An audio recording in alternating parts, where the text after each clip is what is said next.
तो यहाँ पर लेकर आ गए हैं आपके लिए एक बार फिर से बहुत ही इंपॉर्टेंट वीडियो, बहुत ही महत्वपूर्ण वीडियो। साथियों, आप सभी लोग को वीडियो पर जरूर बने रहना है। यहाँ पर हम लोग देखिए, आपको मैंने चालीसा सीरीज बताया था ना। चालीसा सीरीज में मैंने आपको, ध्यान दीजिएगा, चालीसा सीरीज में मैंने आपको क्या बताया था। फिजिक्स की क्लासेस कराई थी और आपके जीएस की क्लासेस वहाँ पर चली। तो आप सभी लोग क्या करेंगे, वीडियो को जरूर शेयर कर देंगे, लाइक कमेंट सब्सक्राइब जरूर कर देंगे। साथ ही साथ आप सभी लोग बेल आइकन को जरूर दबा लीजिएगा, ठीक है। तो चलिए आज हम स्टार्ट करते हैं केमिस्ट्री को अच्छी तरीके से। जितने भी प्रैक्टिस सेट हुए हैं केमिस्ट्री के आज तक, उनको हम लोग आज रिवाइज करेंगे और एकदम बेहतरीन तरीके से रिवाइज करने वाले हैं। ध्यान दीजिएगा, निम्नलिखित में से कौन सा भौतिक परिवर्तन नहीं है। तो ऐसा कौन सा परिवर्तन है जो भौतिक परिवर्तन नहीं है।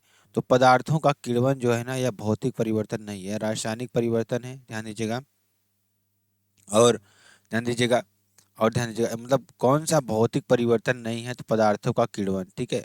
और ध्यान दीजिएगा, रासायनिक परिवर्तन, देखिए शराब किण्वन में क्या होता है, एल्कोहल का निर्माण होता है, C2H5 एथिल अल्कोहल जिसे कहते हैं।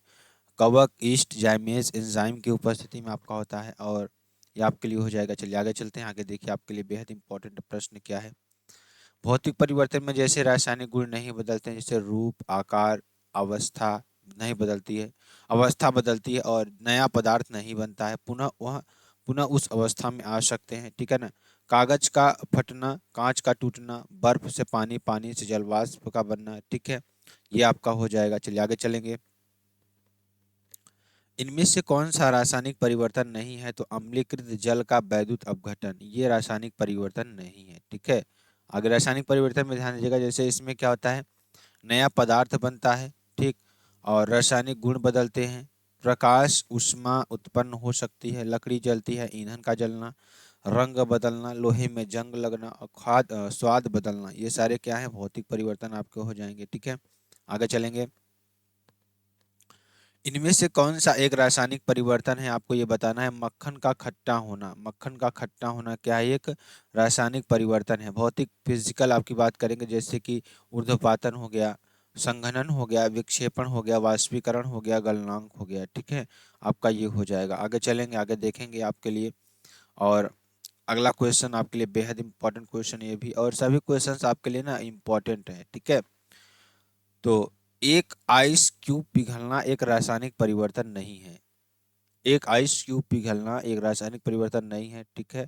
ये आपके लिए हो जाएगा। और जितने भी क्वेश्चन इसमें है ना, सब आपके लिए बहुत ही इंपॉर्टेंट क्वेश्चंस हैं, ठीक है।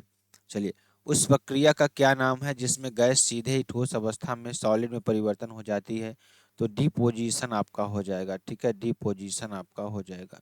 अगला क्वेश्चन ध्यान दीजिएगा, ये भी बहुत इंपॉर्टेंट क्वेश्चन आपके लिए, बहुत ही महत्वपूर्ण क्वेश्चन है। क्या है क्वेश्चन कि निम्नलिखित में से कौन सा एक भौतिक परिवर्तन है, आपको ये बताना है। पानी का बर्फ में परिवर्तन, पानी का बर्फ में परिवर्तन भौतिक परिवर्तन आपका हो जाएगा, ठीक है। आगे चलेंगे, आगे देखेंगे आपके लिए। और बहुत इंपॉर्टेंट इंपॉर्टेंट प्रश्न आपके लिए हो जाएंगे। निम्न में से कौन सा रासायनिक परिवर्तन का उदाहरण नहीं है, तो जल का जल वाष्प में परिवर्तन, ये रासायनिक परिवर्तन का उदाहरण नहीं है, ठीक है। आगे चलेंगे और आगे देखिए आपके लिए क्या हो जाएगा, जो कि आपके लिए बेहद इंपॉर्टेंट और बेहद ही महत्वपूर्ण है। समुद्र के पानी के अलवणीकरण के लिए इस्तेमाल किए जाने वाले तकनीकों में से एक क्या है, आशवन आपका हो जाएगा, ठीक है।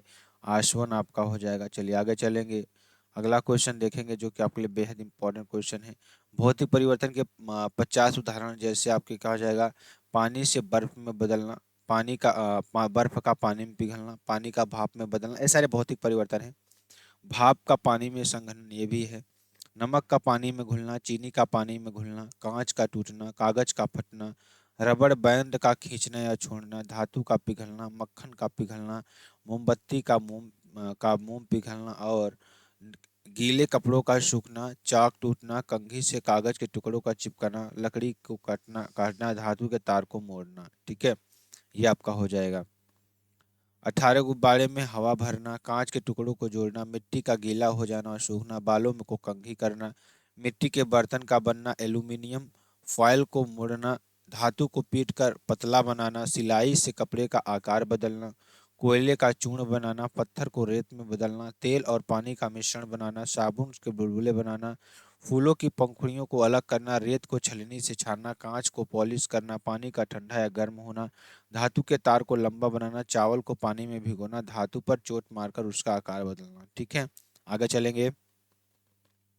आगे देखेंगे, कॉफी और दूध का मिलना, तरबूज का काटना, नाखून काटना, फलों का रस निकालना, लोहे और सल्फर पाउडर को मिलाना, मटर के दाने छीलना, खिड़की का शीशा चटकाना, मिट्टी को कूट कर ईंट ईंट बनाना, कपड़े का इस्त्री करना, पत्ते का गिरना, कागज को रोल करना, सुई को चुंबक से घिसकर चुंबकी बनाना, पानी और सिरके को मिलाना, धातु की प्लेट को रंगना। ठीक है, ये आपका हो जाएगा। आगे चलेंगे। NaCl और NH4Cl के मिश्रण को पृथक करने के लिए निम्नलिखित में से किस विधि का प्रयोग किया जाता है? तो अगर हम इसको करेंगे तो इसमें क्या हो जाएगा, आपका ऊर्ध्वपातन हो जाएगा, ठोस से गैस में बदल रहे हैं, दूध से क्रीम निकालना, अपकेंद्रण हो जाएगा, वॉशिंग मशीन हो जाएगा, मक्खन से घी निकालना। और ध्यान दीजिएगा, हार्मोन्स रंगों का पृथक्करण आपका ये भी हो जाएगा। ठीक है, आगे चलेंगे। निम्नलिखित में से कौन सा एक ऊर्ध्वपातन पदार्थ नहीं है? तो सोडियम सल्फेट, मतलब ऊर्ध्वपातन मतलब जो सीधे ठोस से किस में बदल जाते हैं, ठोस से वाष्प में बदल जाते हैं, वो ऊर्ध्वपातित जो होते हैं ना, वो कहलाते हैं। जैसे अमोनियम क्लोराइड भी आपका हो जाएगा, नेप्थलीन भी हो जाएगा। ठीक है, ये आपके लिए हो जाएंगे। और ध्यान दीजिएगा, बहुत इंपॉर्टेंट ये भी आपके लिए हो जाएंगे। अगला देखेंगे, अगला आपके लिए क्या हो जाएगा, ध्यान दीजिएगा।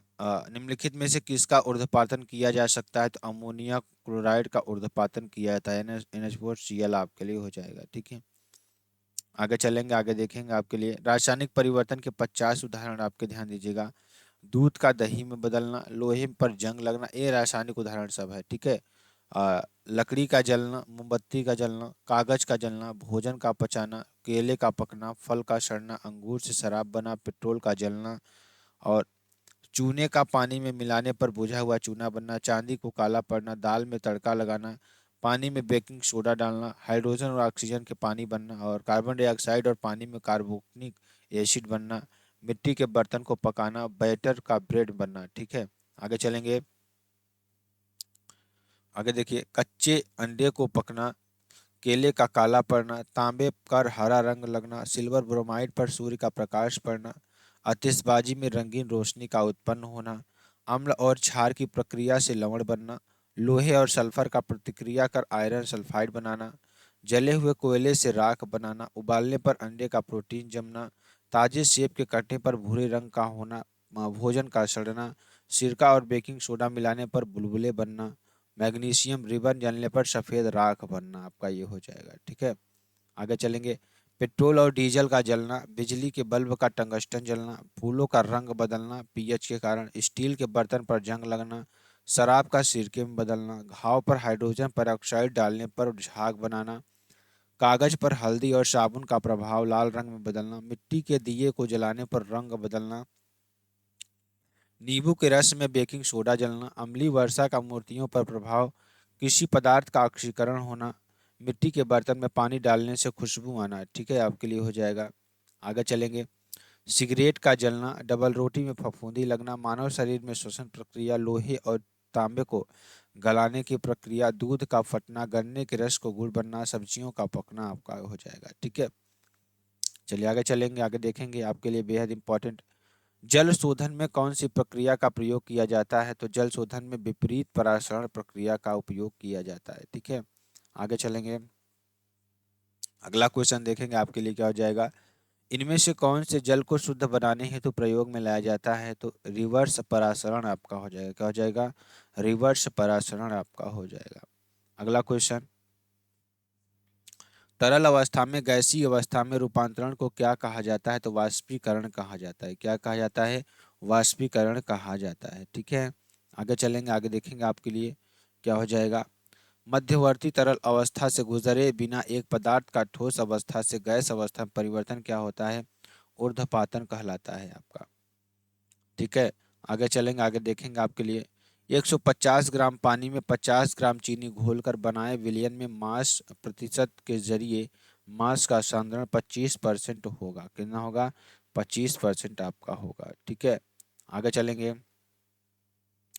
एक विलयन में पानी की 300 ग्राम मात्रा में 36 ग्राम लवण है, तो द्रव्यमान प्रतिशत के अनुसार द्रव्यमान के संदर्भ में विलयन की सांद्रता कितनी होगी? 36/320 प्लस 36 × 100 इसको सॉल्व करेंगे तो 10.11% आपकी हो जाएगी। ठीक है, आगे चलेंगे। द्रव के ठोस में परिवर्तन की प्रक्रिया को क्या कहा जाता है? तो अगर हम क्या करेंगे, द्रव से ठोस में बदलेंगे तो उसे हिमीकरण कहेंगे। क्या कहेंगे? हिमीकरण कहेंगे। ठीक है, ये आपका हो जाएगा। अगला क्वेश्चन ध्यान दीजिएगा, ये भी बहुत इंपॉर्टेंट क्वेश्चन आपके लिए हो जाएगा। क्या है? हाइड्रोक्साइड आयनों की उच्च सांद्रता वाले विलयन के संबंध में निम्न में से कौन सा कथन सत्य है? विलयन उच्च पीएच मान वाला क्षारकीय विलयन है। ठीक है, ये आपका हो जाएगा। अगला क्वेश्चन ध्यान दीजिएगा, जो कि आपके लिए बेहद इंपॉर्टेंट है भी है। दो या दो से अधिक पदार्थों के एक सजातीय मिश्रण को विलयन कहा जाता है। क्या कहा जाता है? विलयन कहा जाता है। मिश्रण बात करेंगे समांगी विलयन और विषमांगी मिश्रण। ये आपका कोलिड हो जाएगा, ये निलंबन आपका हो जाएगा, कोलाइड और निलंबन। ठीक है, आगे चलेंगे। आगे देखिए आपका क्या हो जाएगा, ध्यान दीजिएगा, जो कि आपके लिए बेहद इंपॉर्टेंट और बेहद ही महत्वपूर्ण है। क्या है? विलेय और विलायक के समांग मिश्रण क्या कहलाते हैं? विलयन कहलाते हैं। क्या कहलाते हैं? विलयन का। विलेय प्लस विलायक क्या है? आपका विलयन हो जाएगा। क्या हो जाएगा? विलयन आपका हो जाएगा। ठीक है, आगे चलेंगे। प्रति अम्लों के बारे में इनमें से कौन सा कथन सही नहीं है? तो प्रति अम्लों के बारे में, प्रति अम्ल प्रबल अम्ल होते हैं। क्या होते हैं? प्रबल अम्ल आपके होते हैं। ठीक है, आगे चलेंगे।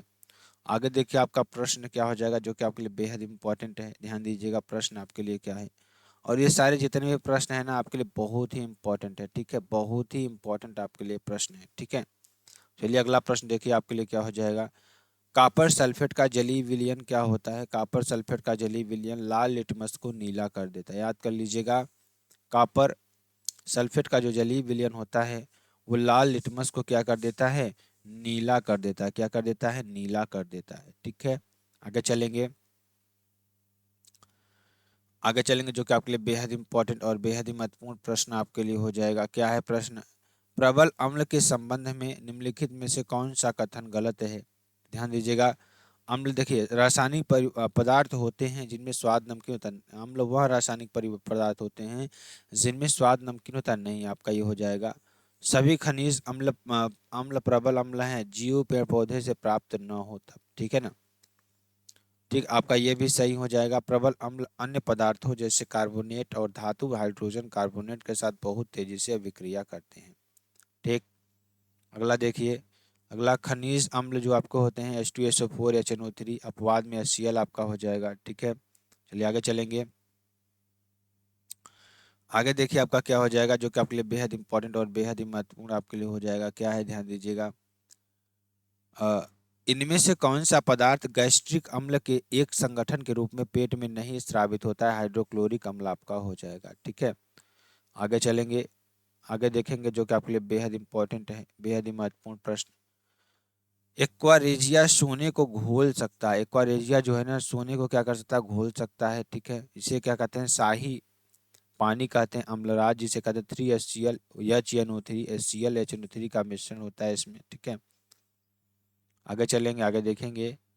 इथेनॉल को इथेन में परिवर्तित करने के लिए डिहाइड्रेटिंग एजेंट के रूप में सांद्र सल्फ्यूरिक अम्ल का उपयोग किया जाता है। किसका? सांद्र सल्फ्यूरिक अम्ल का उपयोग किया जाता है। ठीक है, आगे चलेंगे। अगला देखेंगे।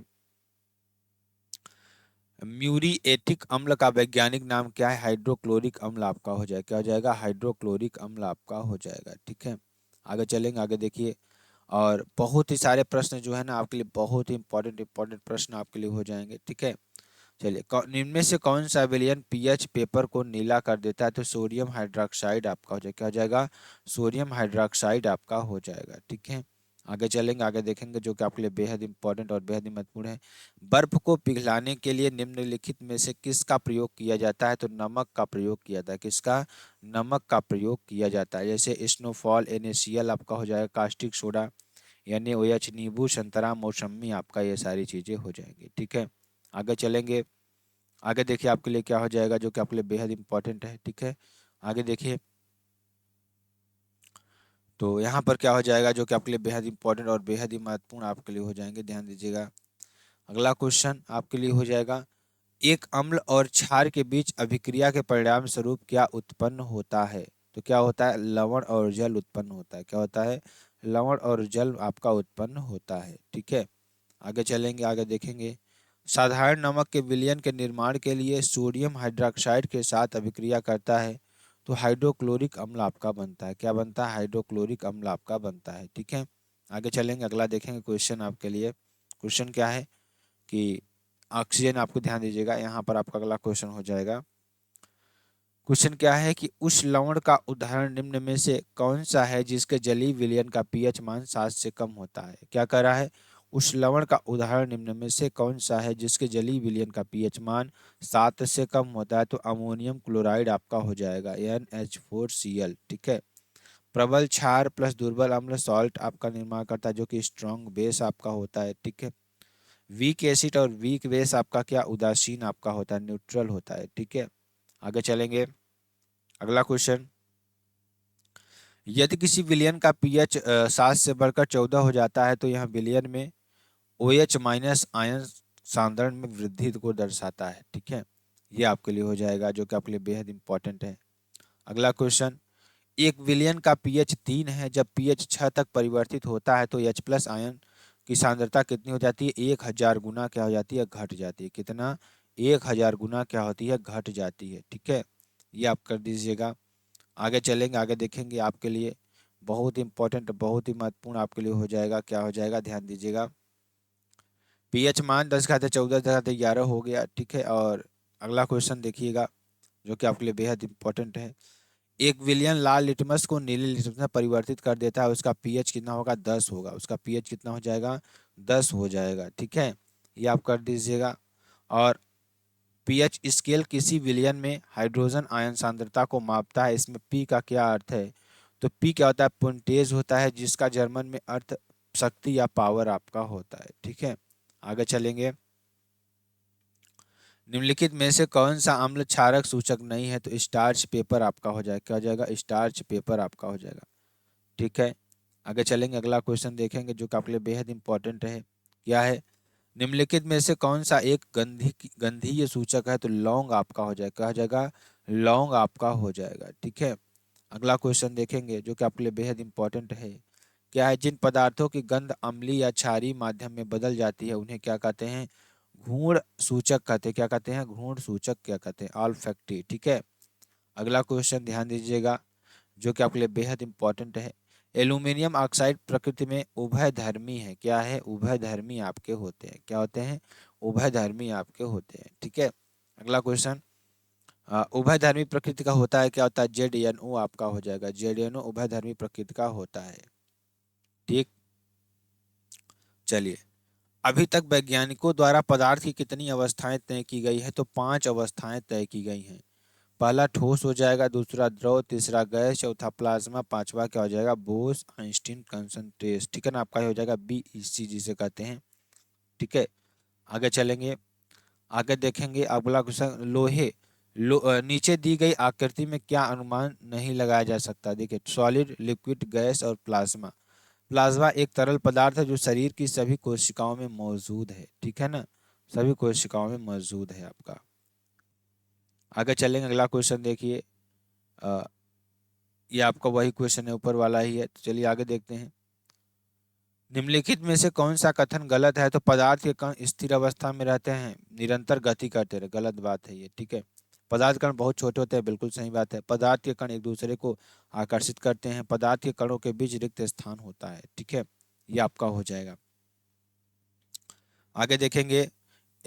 मीथेन एक शुद्ध पदार्थ है। मीथेन क्या? एक शुद्ध पदार्थ आपका होता है। क्या होता है? शुद्ध पदार्थ आपका होता है। ठीक है, आगे चलेंगे, अगला क्वेश्चन देखेंगे।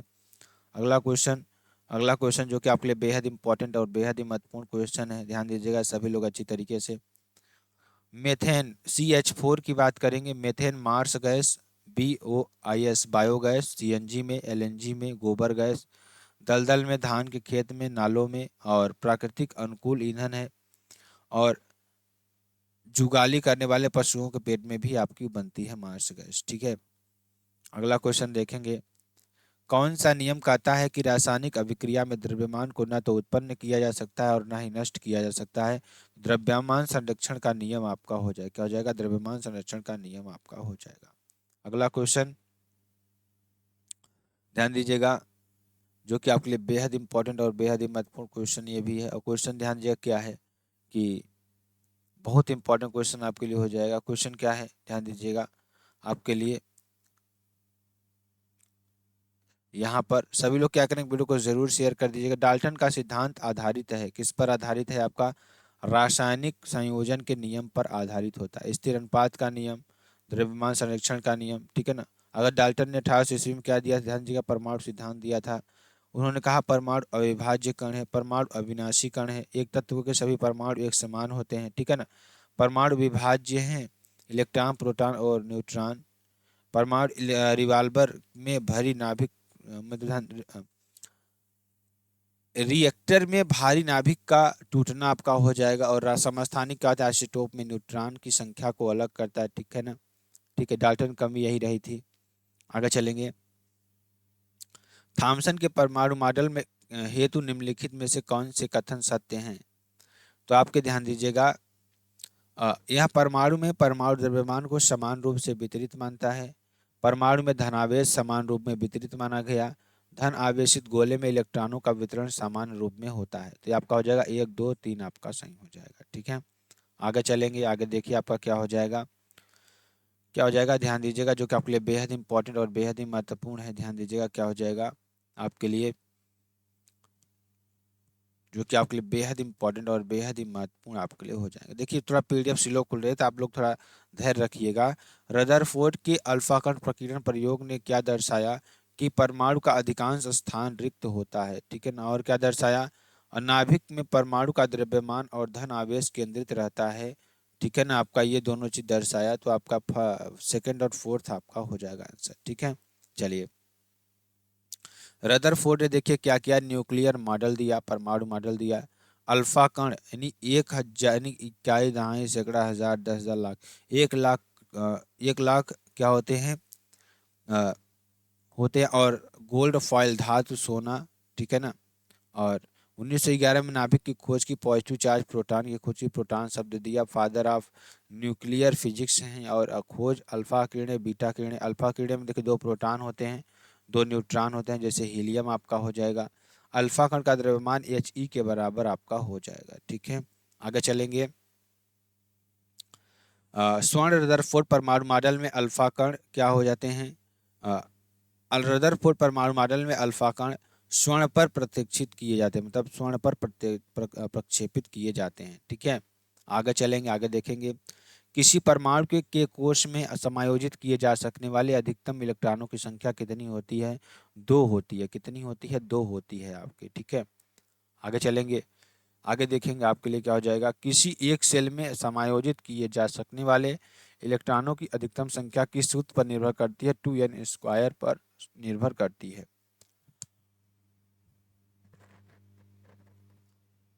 अगला क्वेश्चन देखेंगे। न्यूट्रॉन को छोड़कर सभी हाइड्रोजन परमाणुओं में मौजूद हैं, आपके लिए हो जाएगा, ठीक है। देखिए इसे व्याख्या देख लेते हैं। हाइड्रोजन की बात करेंगे। हाइड्रोजन जो होता है पानी बनने वाला अर्थ होता है, ठीक है ना। आवारा तत्व कहते हैं इसे, भविष्य का ईंधन है ये। हाइड्रोजन जलाने पर H2+O2 यानी कि H2O बनाएंगे। और ब्रह्मांड में सर्वाधिक पाया जाता है पृथ्वी पर 10वें नंबर पर आपका हो जाएगा। आवर्त सारणी का पहला तत्व है। परमाणु क्रमांक 1 एवं द्रव्यमान 1.008 होता है, ठीक है। आगे चलेंगे। हाइड्रोजन की बात करेंगे। सभी अम्ल को आणविक घटक है। जल में H+ आयन हो तब एसिड है।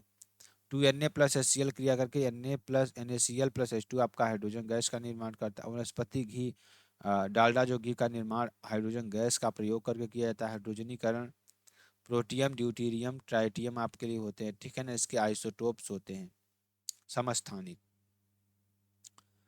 और अदर नाभिक में कौन उपस्थित नहीं होता? इलेक्ट्रॉन उपस्थित नहीं होता है, ठीक है। नाभिक में नाभिक प्रोटॉन न्यूट्रॉन प्लस न्यूट्रॉन और इलेक्ट्रॉन क्या होते हैं? बाहर होते हैं आपके, ठीक है। अगला क्वेश्चन ध्यान दीजिएगा, बहुत इंपॉर्टेंट ये भी है। क्वेश्चन क्या है कि सामान्यतया परमाणु के नाभिक में प्रोटॉन तथा न्यूट्रॉन आपके होते हैं। क्या होते हैं? प्रोटॉन तथा न्यूट्रॉन आपके होते हैं, ठीक है। ये आपका हो जाएगा। आगे क्वेश्चन देखेंगे। अगला क्वेश्चन देखिए आपके लिए क्या हो जाएगा। अगला क्वेश्चन देखिए आपके लिए क्या हो जाएगा, ध्यान दीजिएगा। न्यूट्रिनो विद्युतीय तटस्थ और कमजोर सूक्ष्माणु पर परस्पर प्रभाव है। ठीक है, नहीं आपका ये हो जाएगा।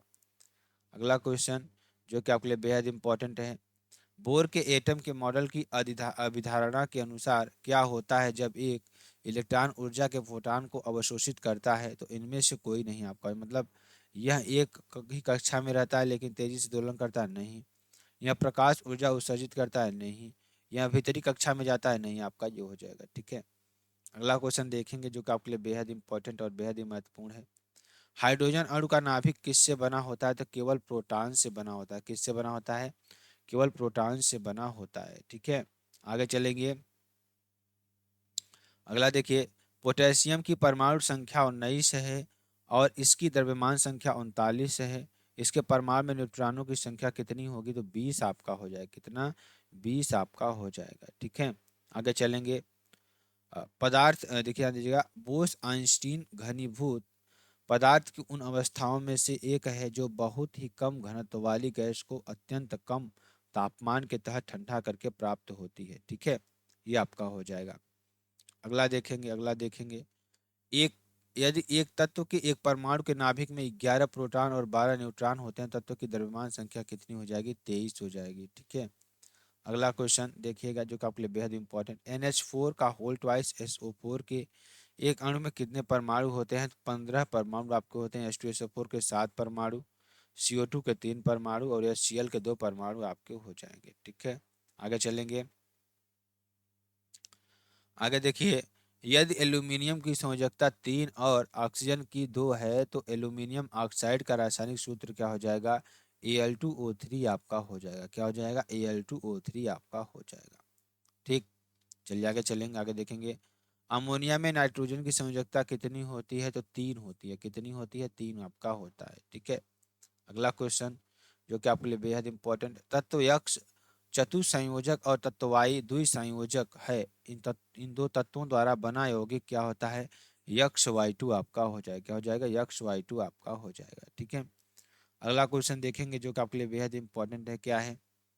ध्यान दीजिएगा, अगला क्वेश्चन जो कि आपके लिए बेहद इंपॉर्टेंट और बेहद ही महत्वपूर्ण है।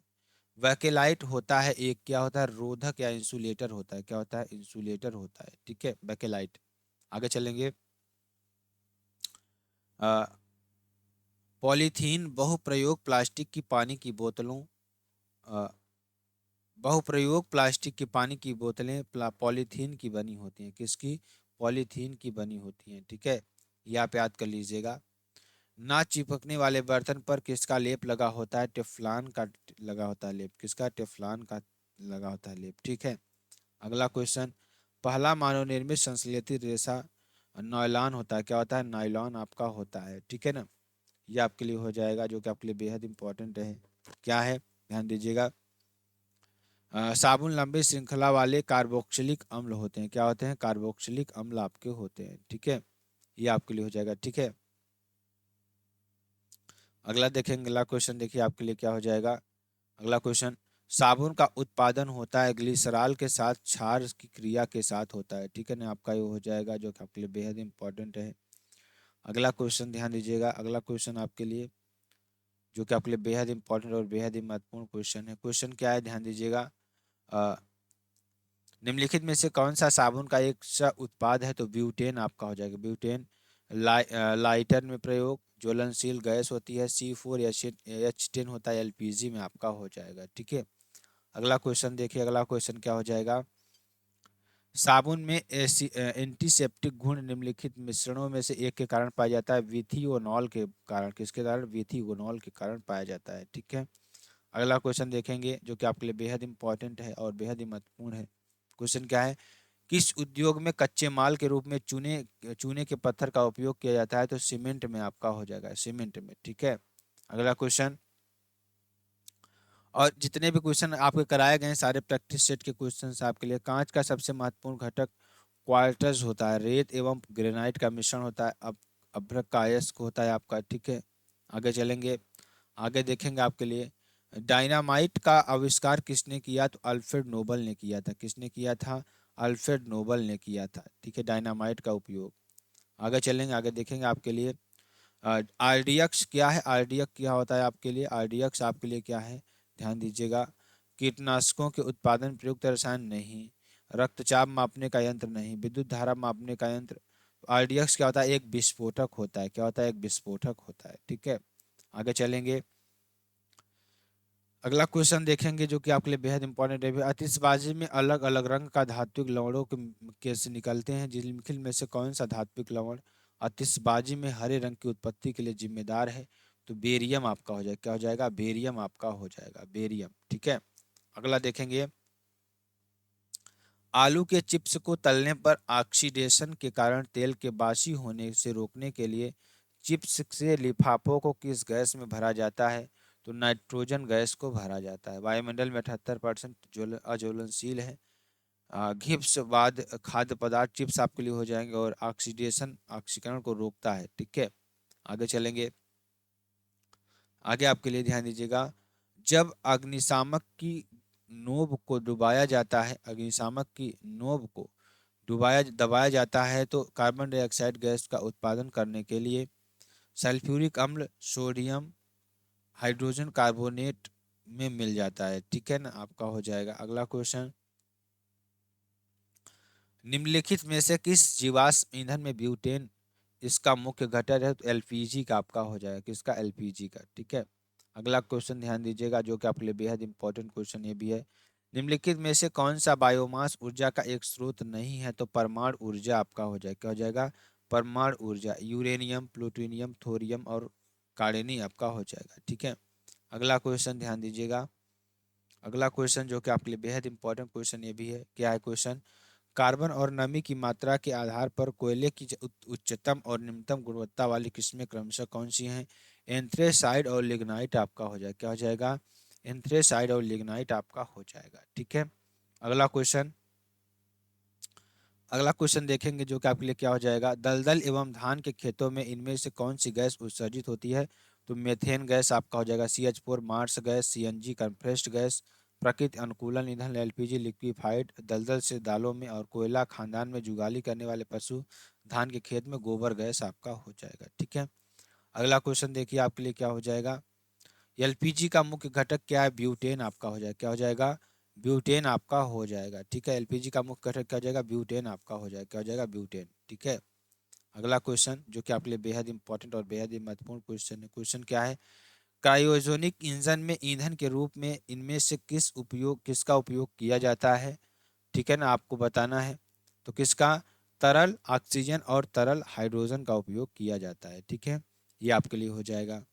अगला क्वेश्चन। ईंधन की एक इकाई द्रव्यमान के पूर्ण दहन से उत्पन्न ऊष्मा की मात्रा को क्या कहा जाता है?